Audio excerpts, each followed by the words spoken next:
तो हेलो दोस्तों, good morning. कैसे हैं आप सभी? आई होप कि दोस्तों सभी अच्छे होंगे और अच्छे से पढ़ाई कर रहे होंगे। तो दोस्तों हमारी जो सीरीज चल रही थी वो चल रही थी हमारे फोर्थ पेपर के फोर्थ सेमेस्टर के फिफ्थ यानी कि फिफ्थ पेपर की, जो कि कोड है जिसका 4007। ठीक है, आर्बिट्रेशन। चलिए तो स्टार्ट करते हैं हमारे इस सीरीज के दूसरे क्वेश्चन, लॉन्ग क्वेश्चन को। लॉन्ग क्वेश्चन है हमारा दोस्तों ये वाला कि निशुल्क विधिक सहायता से आप क्या समझते हैं, व्याख्या कीजिए, या फिर न्यायिक प्रक्रिया का इसमें अनिवार्य घटक है, समझाइए। ठीक है दोस्तों, मैं एक बात आपको बता देना चाहता हूं कि इस क्वेश्चन को कई तरीकों से पूछा जा सकता है। आपको बिल्कुल टेंशन लेने की ज़रूरत नहीं है। हमने जो गेसिंग पेपर दिया है उसमें मूल रूप से उसका क्वेश्चन हमने दे रखा है। ठीक है, वहां से देख लीजिए। और अगर किसी भी मोड पर आता है तो ध्यान रखना, निःशुल्क विधिक सेवा जो है, सहायता है, सेवा है, वो हमेशा क्वेश्चन में आएगी, उससे पहचान कर सकते हैं। ठीक है, चलिए तो स्टार्ट करते हैं आज की क्वेश्चन को। देखिए, हमारे देश में लाखों हजारों लोग ऐसे हैं जो अदालतों में वकील की सेवा नहीं ले पाते। इसका अर्थ है कि इस प्रकार के लोग न्याय प्रणाली तक सार्थक रूप से नहीं पहुंच पाते। मतलब कि हमारे देश में बहुत लोग ऐसे हैं जो गरीब हैं, ठीक है, जिनके पास इतने पैसे नहीं होते कि वो वकील का खर्चा उठा सकें। तो और जब वकील का खर्चा नहीं उठा पाते तो उनको दोस्तों जाहिर सी बात है न्याय भी उस तरह से नहीं मिल पाता। ठीक है, तो पीड़ित व्यक्ति के लिए या तो प्राय पहले सरकार की ओर से सरकारी वकील के रूप में कानूनी मदद मिल जाती है, किंतु आरोपी व्यक्ति को कानूनी मदद के लिए अपना स्वयं का वकील करना पड़ता है। भारतीय दंड संहिता प्रक्रिया 1973 के अनुसार जब कोई व्यक्ति दोष सिद्ध नहीं हो जाता तब तक वह अपराधी घोषित नहीं होता। इस प्रकार जिस पर आरोप लगा है उसे दोषी नहीं माना जा सकता जब तक कि वह दोष सिद्ध ना हो जाए। इसके अलावा यदि कोई व्यक्ति हिरासत में है तो यह अदालत का कर्तव्य है कि वह यह सुनिश्चित करे कि अदालत में उसका वकील हो, चाहे वह अभियोजन पूर्ण या अभियोजन के चरणों में हो। जब अदालत में कोई व्यक्ति पेश किया जाता है तो अदालत यह सुनिश्चित करती है कि क्या उसका कोई वकील है या नहीं। यदि वह वकील करने में समर्थ नहीं है तो अदालत सरकार के खर्चे पर उसके लिए तत्काल एक वकील की नियुक्ति करती है। उपयुक्त विवरण आपराधिक मामलों के लिए दिया गया है। सिविल मामलों की स्थिति अलग होती है। सिविल मामलों में प्रथम है किसी पक्षकार, वादी अथवा प्रतिवादी को सरकारी वकील मुहैया नहीं कराया जाता। यदि न्यायालय को यह लगता है कि उनमें से कोई भी पक्षकार अपना वकील करने में सक्षम नहीं है तो वह न्यायालय सरकारी खर्चे पर ऐसे पक्षकार को वकील प्रदान करता है। इट मीन्स दोस्तों कि सीधा तौर से इसका जो सीधा निष्कर्ष वो यह है कि जो सबसे पहली बात तो कि जो फौजदारी वाले मामले होते हैं उनमें ही सरकार जो है सरकारी वकील की घोषणा करती है। वो भी तब करती है कि जब भी कोई भी केस कोर्ट में जाता है तो सबसे पहले फाइल खुलते ही जज ये देखता है कि ये फाइल किस वकील लेकर के आया है। अगर वहाँ पर वकील नहीं होता है तो वो उस पक्ष से पूछता है, वादी हो या प्रतिवादी, भैया कहाँ है वकील। ठीक है, तो वो कहते हैं कि हमारे पास में वकील नहीं है। ठीक है, तो सरकार तत्काल उसी समय पर तुरंत वो न्यायाधीश से लिख देता है कि इसको सरकारी वकील अरेंज करो, तो वो हो जाता है। लेकिन मैं यहाँ पर एक बात आपको बता दूं कि जो प्रतिवादी है उसके लिए सरकार वकील नहीं देती, जो वादी है उसके लिए ही वकील की मुहैया कराती है।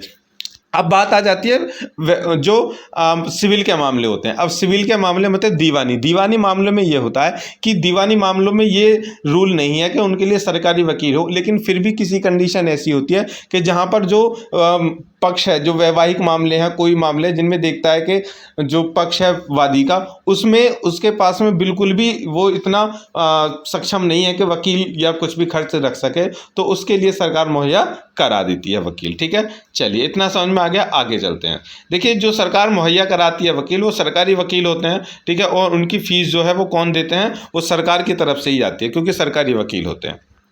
चलिए, भारत में मुफ्त विधिक सहायता की शुरुआत, इसी को बोलते हैं दोस्तों मुफ्त विधिक सहायता। मतलब जो जज ने जो वकील करके दे रहा है ना आपको फ्री में, वही है विधिक सहायता। चलिए, 1952 में भारत सरकार ने विभिन्न कानून मंत्रियों तथा विधि आयोग की बैठकों में गरीबों के लिए कानून सहायता के प्रश्नों को संबोधित करना शुरू कर दिया था। 1960 में सरकार द्वारा कानूनी सहायता योजनाओं के लिए कुछ दिशा निर्देश तैयार किए गए। विभिन्न राज्यों में कानूनी सहायता बोर्ड, सोसाइटी और विधिक विभागों के माध्यम से कानूनी सहायता योजनाएं शुरू की गई। 1980 में पूरे देश में कानूनी सहायता कार्यक्रम के निगरानी और निरीक्षण के लिए जस्टिस पीएन भगवती तत्कालीन जज की अध्यक्षता में एक राष्ट्रीय स्तरीय समिति का आयोजन हुआ या फिर गठन हुआ। इस समिति को CILS committee for implementing legal and schemes के नाम से जाना जाता है और इसने अपने गठन के साथ पूरे देश में कानूनी सहायता गतिविधियों पर निगरानी का काम शुरू कर दिया। इस तरह देश में न्याय व्यवस्था प्रणाली में लोक अदालतों का एक नया अध्याय जोड़ा गया और इसके माध्यम से विवादित पक्षों को अपने मामले सुलहनामे के माध्यम से सुलझाने का एक पूरक मंच प्रदान करने में सफलता हासिल हुई। ठीक है, ये जो समिति बनी थी इसी ने लोक अदालत को बनाया था। ठीक है, चलिए आगे बढ़ते हैं। वर्ष 1976 में 42वें संविधान संशोधन के साथ अनुच्छेद 39 क्या को जोड़ा गया, जिसमें कहा गया है कि राज्य यह सुनिश्चित करेगा कि समान अवसर के आधार पर कानूनी प्रणाली के प्रचलन में न्याय को बढ़ावा मिले और विशेष तौर पर यह सुनिश्चित करने के लिए कि उपयुक्त विधेयन अथवा योजनाओं से अथवा किसी अन्य प्रकार से मुफ्त कानूनी सहायता प्रदान करेगा। इसके अलावा राज्य यह भी सुनिश्चित करेगा कि कोई भी नागरिक जो आर्थिक या अन्य क्षमताओं के कारण न्याय प्राप्त करने के अवसरों से वंचित हो रहा हो उसे मुफ्त विधिक सहायता प्रदान की जाएगी। ठीक है दोस्तों, ये राज्य का काम भी होगा। चलिए आगे बढ़ते हैं। संविधान के अनुच्छेद 39 कै को शामिल किए जाने के कुछ वर्षों बाद, देखिए संविधान जो संशोधन हुआ था 42वां, उसमें जोड़ा गया था 39 कै, उससे पहले नहीं था। 1979 में हुसैन आरा खातून बनाम बिहार राज्य के सुविख्यात मामले में उच्चतम न्यायालय ने कानूनी सहायता और अनुच्छेद 39 कै पर महत्वपूर्ण निर्णय दिया। इस मामले में न्यायालय ने अभी निर्धारित किया कि मुफ्त कानूनी सेवा न्यायोचित, निष्पक्ष और न्याय संगत प्रक्रिया का अपरिहार्य अंग है। मतलब कभी ना बिगड़ने वाला अंग है। जो विधिक सहायता है वहां पर आपका जो केस है, मतलब कि दोस्तों अगर आपका सरकारी वकील कोई मिल गया अदालत की तरफ से तो आप हमेशा के लिए निश्चिंत हो जाते हैं। जब तक भी मामला चलेगा वो वकील अपने आप देखेगा। ठीक है, जिसके बगैर आर्थिक व अन्य कठिनाइयों से पीड़ित कोई व्यक्ति न्याय प्राप्त करने के अवसर से वंचित हो जाएगा। अतः मुफ्त कानूनी सेवाओं का अधिकार किसी अपराध के आरोपी व्यक्ति के लिए प्राकृतिक न्याय के अंतर्गत न्यायिक प्रक्रिया का एक अनिवार्य घटक है और अनुच्छेद 21 के तहत दिए गए अधिकार में यह अवश्य निहित किया जाना चाहिए कि इस मामले के जरिए न्यायमूर्ति भगवती ने मुफ्त कानूनी सेवाओं के अधिकार को निश्चित इसका अनिवार्य अंग बना दिया, जो कि जीवन और व्यक्तिगत स्वतंत्रता का मौलिक अधिकार प्रदान करता है। अन्य शब्दों में कहा जाए तो न्यायमूर्ति भगवती ने न्यायिक व्याख्या के जरिए राज्य के नीति निर्देशक सिद्धांत का मौलिक अधिकार के दर्जे के रूप में उन्नयन कर दिया। यह एक महत्वपूर्ण फैसला था जिससे गरीब और दबे कुचले लोगों को मुफ्त कानूनी सेवा उपलब्ध कराने के मार्ग में बहुत मदद मिली। देखिए इसका सबसे बड़ा जो अभी हम पैराग्राफ पढ़ रहे हैं, ठीक है, सबसे महत्वपूर्ण पक्ष ये है अनुच्छेद 21। इसको जो भगवती जी हैं, ठीक है, न्यायमूर्ति, उनको बहुत बहुत हम धन्यवाद करते हैं कि उन्होंने इस जो विधिक सेवा है उसको जो नागरिक हैं उनके अधिकार में ला दिया। ठीक है, उनका अधिकार है कि वो अदालत में जा कर के मांग कर सकते हैं। ठीक है, जिसके कारण से जो दबे कुचले गरीब, ठीक है, लोग हैं उनको इसकी मदद मिलेगी। ठीक है, चलिए बाकी जो अमीर है वो तो करना ही नहीं चाहते, वो तो भैया अपने वकील खुद करेंगे। ठीक है, चलिए आगे चलते हैं। नागरिकों को मुफ्त कानूनी सहायता उपलब्ध करवाने के लिए तथा संवैधानिक अधिदेश को पूरा करने के लिए भारत सरकार ने 1987 में विधिक सेवा प्राधिकरण अधिनियम नालसा पारित किया। ध्यान रखना, नालसा।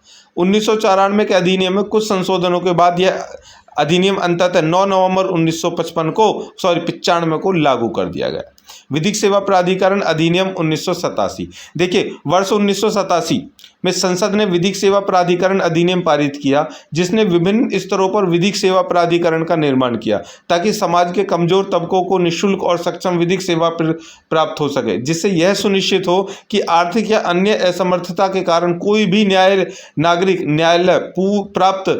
नागरिक कोई भी हो वो न्याय प्राप्त करने के अवसर से वंचित ना हो। मतलब कि इसका सबसे बड़ा उद्देश्य यही था कि कोई भी देश का ऐसा नागरिक भैया वो वंचित ना रह जाए कि उसको न्याय ना मिले, उसको न्याय मिलना चाहिए। और केवल इस बात की वजह से कि वो गरीब है, शोषित है, ठीक है, इस वजह से कि वो विकलांग है, जो भी है, ठीक है, उस वजह से उसको न्याय ना मिले, तो ये हमारे देश के न्याय जो प्रशासन है, ठीक है, न्याय प्रणाली है, उसकी सबसे बड़ी हार होगी, शर्म की बात होगी उसके लिए। इसलिए इसको स्टार्ट किया गया। यह कानून निःशुल्क विधि सहायता को मूर्त रूप देता है। यह कानून जैसे वैसे व्यक्ति जो निर्धन या जाति, पंथ या लिंग संबंधी संवेदनशीलता के कारण कोई मामला दर्ज करने या मामले का बचाव करने के लिए वकील की सेवा लेने में समर्थ नहीं है, को कानूनी सहायता प्रदान करता है, ताकि न्यायालय में उन्हें भी वकील की सेवा मिल सके।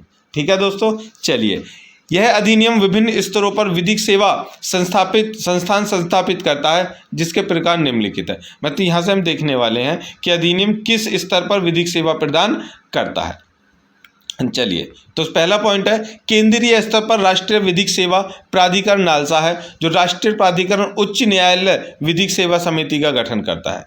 दूसरा, राज्य स्तर पर राज्य विधिक सेवा प्राधिकरण सालसा है। राज्य प्राधिकरण राज्य के उच्च न्यायालय के लिए उच्च न्यायालय विधिक सेवा समिति तथा प्रत्येक ताल्लुक के लिए ताल्लुक विधिक सेवा समिति गठित करता है। यहाँ पर ताल्लुक से मतलब दोस्तों के एक क्षेत्र से है, एक एरिया से है। ठीक है, चलिए, जिला स्तर पर जिला विधिक सेवा समिति होगी, मतलब कि तीनों स्तर पर, केंद्र में, राज्य में और जिला स्तर पर, तीनों पर यह सुविधा है। आगे, कानूनी सहायता का अधिकार। देखिए, संविधान प्रत्येक गिरफ्तार व्यक्ति को अपनी पसंद के वकील से परामर्श करने और अपने बचाव का अधिकार प्रदान करता है। संविधान के अनुच्छेद 22 के 1 के अनुसार कानूनी परामर्श का अधिकार गिरफ्तारी के समय से ही शुरू हो जाता है, न कि सुनवाई के चरण से। यह सुनवाई खत्म हो जाने तक ही जारी नहीं रहता, बल्कि न्याय निर्णय को चुनौती देने के आखिरी अवसर तक खो जाने तक जारी रहता है। भारतीय अनुच्छेद के 21 के साथ पठित अनुच्छेद 39 क्या कहता है कि कानूनी सहायता प्राप्त करना किसी भी ऐसे व्यक्ति का अधिकार है जो कानूनी सहायता का पात्र है, किंतु वह एक वकील की सेवा लेने में समर्थ नहीं है। इसके अलावा सीआरपीसी व सीपीसी में कई प्रावधान हैं जिनका उद्देश्य गरीबों को कानूनी सहायता प्रदान करना है। भारत की सिविल प्रक्रिया संहिता का आदेश 33 नियम 17 स्पष्ट करता है कि गरीबों को मुफ्त और कानूनी सहायता प्रदान की जानी चाहिए। ठीक है दोस्तों, चलिए आगे बढ़ते हैं। निःशुल्क विधि सहायता के हकदार कौन है? देखिए, विधिक सेवा प्राधिकरण अधिनियम में यह निर्धारित है कि कौन व्यक्ति विधिक सेवा का हकदार होगा। अधिनियम की धारा 12 कहती है कि निम्नलिखित व्यक्ति जिसे मामला दर्ज करना या मामले का बचाव करना विधिक सेवा के हकदार होंगे। मतलब कि कोई भी ऐसा व्यक्ति जिसके खिलाफ मामला दर्ज हुआ है, ठीक है, या फिर मामले से बचाव करना चाहता है, तो वादी हो या प्रतिवादी हो, उसके लिए ये जो निःशुल्क विधिक सहायता है वो प्रदान की जाएगी। उसके बाद जो अनुसूचित जाति अथवा अनुसूचित जनजाति समुदाय का है उसके लिए भी। तीसरा है, निर्धन व्यक्ति जिसकी वार्षिक आय उच्चतम न्यायालय के मामलों के लिए 50,000 रुपये है और अन्य न्यायालयों में आय का स्तर राज्य द्वारा निर्धारित किया जाएगा, जो राज्यवार अलग अलग होगा। मतलब कि ऐसा कोई व्यक्ति जिसकी जो पूरे साल की जो इनकम है वो 50,000 है 50,000 से ज़्यादा नहीं है, ठीक है, तो उसको 50,000 से कम है, अंडर में आता है, तो उसके लिए क्या है, ये मतलब कि सुविधा मिलेगी। उसके खिलाफ ऐसा नहीं है कि केवल ये उच्च न्यायालय के लिए है, ठीक है, लेकिन अलग अलग तबके के लिए, अलग अलग जिला के लिए, अलग अलग न्यायालयों के लिए सबकी ये अलग अलग हो सकती है। आगे, जो मानवों के अवैध व्यापार से पीड़ित है अथवा भिक्षुक है या महिला अथवा बच्चे, मतलब कि जो मानवों के अवैध व्यापार से पीड़ित है उनके लिए, या फिर कोई भिक्षुक है, भिखारी है, या कोई महिला है अथवा बच्चा है, उसके लिए भी विधिक सेवा प्राप्त की जा सकती है। आगे, व्यापक विनाश, जातीय दंगा, जातीय प्रताड़ना, बाढ़, सूखे, भूकंप से प्रभावित व्यक्ति, इन सभी के लिए भी विधिक सेवा है। छठा है, औद्योगिक कर्मकार, मजदूर। औद्योगिक कर्मकार मतलब मजदूर। देखिए, सुरक्षात्मक अभिरक्षा सहित सभी प्रकार की अभिरेखा में रखे गए व्यक्ति, जैसे बाल अपराध गृह तथा मानसिक अस्पताल में रखे गए व्यक्ति आदि। इसका अर्थ है कि हिरासत में रखा गया व्यक्ति, चाहे वह अंडर ट्रायल हो या दोषसिद्ध, वह निःशुल्क कानूनी सेवा का हकदार होगा। ठीक है दोस्तों, चलिए आगे, भारतीय संविधान में संविधानवाद और कानून। चलिए आगे है दोस्तों, चुनौतियां। देखिए, भारत की एक बड़ी आबादी अशिक्षित है, जो न तो कानून प्रक्रिया व उसकी प्रणालियों से परिचित है और न ही संवैधानिक अधिकारों के प्रति सजग मतलब जागरूक है। भारत में कई ऐसे लोग हैं जो कानूनी मदद इसलिए नहीं पा पाते क्योंकि वे सामाजिक और आर्थिक रूप से पिछड़े हैं। ऐसे लोग अपने प्रकरणों में न तो पसंद के वकील का चुनाव कर पाते हैं, और अगर ऐसा वो करना भी चाहें तो वकीलों की फीस इतनी मोटी होती है कि वे उनकी सेवाएं नहीं ले पाते। ये एक कड़वा सच है। ठीक है दोस्तों, आप अपने आसपास भी देख लीजिए, ये कड़वा सच है। आगे, मशहूर अटॉर्नी जनरल रॉबर्ट कैनेडी ने मई 1964 में कहा था, गरीब आदमी कानून को दुश्मन के रूप में देखता है, दोस्त के रूप में नहीं। इस वक्तव्य पर नजर डालें तो आभास होता है कि भारत में कानून सहायता प्रणाली अपेक्षाकृत अप्रभावी साबित हुई, जिसे निम्नलिखित कारण है। मतलब कि ये बात सच है दोस्तों, रॉबर्ट जी ने बहुत ही अच्छी बात कही है कि जो गरीब लोग हैं, ठीक है, जो सक्षम नहीं है, वो सभी लोग कानून को, वो कहते हैं ना, एक वो होता है भैया, आमतौर पर वो चलता है कि जीवन में अगर अपने आप को अच्छा रखना है और अच्छा जीवन जीना है तो 3 तरह के कोटों से आपको बचना होगा, सफ़ेद कोट, काला कोट, ठीक है, और एक और कौन सा कोट है वो पता नहीं मुझे, ठीक है। तो इन दोनों से, सफ़ेद कोट, काला कोट, काला कोट मतलब वकील और सफ़ेद कोट का मतलब होता है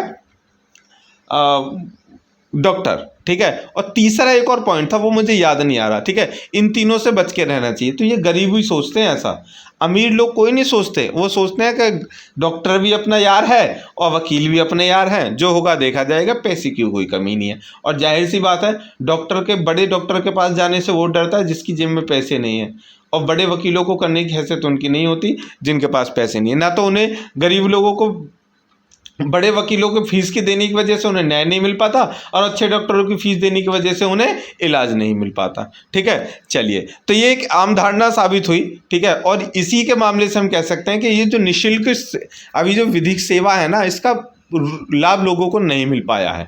आगे है कि एक आम धारणा है कि निःशुल्क विधिक सेवा की गुणवत्ता अपेक्षाकृत अच्छी नहीं है। कई बार ऐसा भी देखा गया है कि सरकारी वकील बड़े नामचीन वकीलों के समक्ष अपने प्रकरण को ठीक ढंग से पेश नहीं कर पाते, जिससे फरियादी का कानून के प्रति अविश्वास बढ़ने लगता है। ये भी बात सही है भाई, कोई सरकारी वकील है, वो अपने सरकारी, तुम्हें पता है सरकारी काम कैसे होते हैं, इसीलिए तो प्राइवेट वकील करने पड़ते हैं, जैसा उससे कहेंगे वो वैसा करेगा। सरकारी वकील का चलो भी ठीक है, अभी देखते हैं आगे क्या होगा, आगे क्या होगा। और वो अगर कोई अच्छा वकील मिल जाता है प्राइवेट, तो सरकारी वकील उसकी टक्कर नहीं ले पाता, वो उसको वैसे केस हरा देते हैं। इस वजह से ये थोड़ी सी प्रॉब्लम भी है। आ गया, वकील आमतौर पर वित्तीय शाखाओं के कारण गरीबों के केसों को नज़रअंदाज कर देते हैं, और ये भी बात सही है, जो वित्तीय शाखाओं के कारण जो गरीबों के केस हैं उनको नज़रअंदाज कर दिया जाता है। कई ऐसे भी मामले प्रकाश में आते हैं जहां वकील देरी की रणनीति अपनाते हैं, जिससे पीड़ित परिवार उन्हें रिश्वत देने पर मजबूर हो जाता है। देखा, मतलब काम को देर से करो, देर से करो और देर से करो, ठीक है, ताकि जो पीड़ित परिवार अपना घर बेचे, बच्चों को बेचे, जो भी बेचे, पर वकीलों की फीस दे ताकि उन्हें न्याय मिले। क्या यार, चलिए आगे बढ़ते हैं। देखिए, विधिक सेवा देने के लिए वकीलों को कभी भी एक मुख्य चुनौती है, विधिक सेवा देने के लिए वकीलों की कमी भी एक मुख्य चुनौती है। कई बार देखा गया है कि वकीलों को केस के अनुरूप परिश्रम वेतन कम दिया जाता है, जिससे वे अपने आकस्मिक खर्चों को पूरा नहीं कर पाते, ठीक है। मतलब कि ये भी एक देखा गया है कि जो वकील हैं उनके अनुरूप जितनी वो मेहनत कर रहे हैं उनके अकॉर्डिंग उनको वेतन कम मिलता है, जिससे वो अपने डेली खर्चों को भी पूरा नहीं कर पाते। ये भी एक विडंबना ही कह सकते हैं, ठीक है। भारत में कानून सहायता की एक बड़ी बाधा यह है कि इसका वितरण बहुत कम है या अपेक्षा के अनुरूप नहीं है। वर्ष 2008-9 से वर्ष 15 से 16 के बीच राष्ट्रीय विधिक सेवा प्राधिकरण की फंडिंग में 5 गुना की वृद्धि हुई। केंद्रीय बजट के अनुसार जो राशि प्राधिकरण को दी जाती है उसमें विधिक अधिकारियों, कानूनी सलाहकारों एवं परामर्शदाताओं और गरीबों राष्ट्रीय विधिक सेवा प्राधिकरण के माध्यम से हिस्सा होता है, किंतु प्राधिकरण के सचिवालय एवं इसके प्रशासन और प्रबंधन का कितना व्यय होता है इसका आंकड़ा नहीं मिल पाता। कानूनी सहायता के लिए सरकार द्वारा अपेक्षाकृत धन आवंटित हो ही नहीं पाता। अब देखो यार, वो सरकारी वकील हैं, अगर उन्हें सरकार से पैसा मिलेगा ही नहीं तो वो भी क्या ही कर सकते हैं, ठीक है। तो ये भी एक विडंबना है। चलिए आगे चलते, कंक्लूजन। देखिए, कानूनी सहायता कोई दान या इनाम नहीं है, बल्कि नागरिकों को प्रत्येक राज्य का कर्तव्य है। आज भी भारत में लोगों को बुनियादी अधिकारों के बारे में ज्ञान नहीं है, जिसके कारण विधिक सहायता ने अपना लक्ष्य हासिल नहीं किया है। इसलिए आवश्यकता इस बात की है कि कानून सहायता प्रदान करते समय सभी स्तरों, चाहे वह पुलिस स्टेशन हो या अदालत, सभी को, कोई भी हो, सभी को अपने कार्य को नैतिकता पूर्वक करना चाहिए।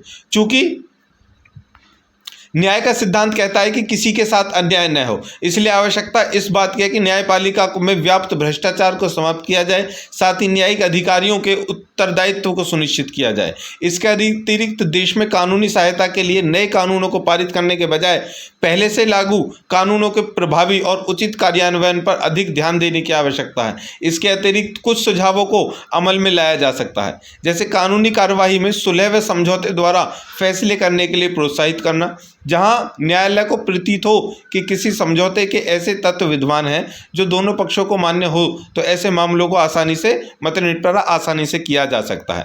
वैधानिक सहायता से जुड़े हितधारक, कानून के शिक्षक, कानूनविदों, कानून के छात्र के साथ ही आंगनवाड़ी कार्यकर्ताओं, स्थानीय पंचायत के सदस्य आदि जैसे स्वयं सेवियों के कौशलों को मजबूत करना आवश्यक है, ताकि वो ग्रामीण लोगों और वैधानिक सेवा संस्थाओं के बीच मध्यस्थों के रूप में काम कर सकें। कुल मिलाकर समान रूप से यह एक सामाजिक दायित्व है। ठीक है दोस्तों, तो आई होप कि क्वेश्चन आपको अच्छे से समझ में आ गया होगा। 20 नंबर का क्वेश्चन है, उसके साथ में एक्स्ट्रा भी अगर पूरा क्वेश्चन एक करते हैं आप, तो उसके बाद में बहुत सारी नॉलेज मिलने वाली है। ठीक है, और मैं फिर से कहूँगा दोस्तों कि वकील बने आप, जज बने आप, बहुत बहुत बड़े लोग बने, लेकिन हमेशा ध्यान रखना कि ये कार्य हमेशा और हमेशा, ये जो कहा गया है ना कि एक सामाजिक दायित्व है, समाज के उत्थान के लिए होना चाहिए। ठीक है, चलिए इसी आशा के साथ में कमेंट का आपके हम बेसब्री से इंतजार रहेगा। Please give us feedback. ठीक है, your feedback is very important and precious to us. चलिए मिलते हैं नेक्स्ट वीडियो में। धन्यवाद। जय हिंद।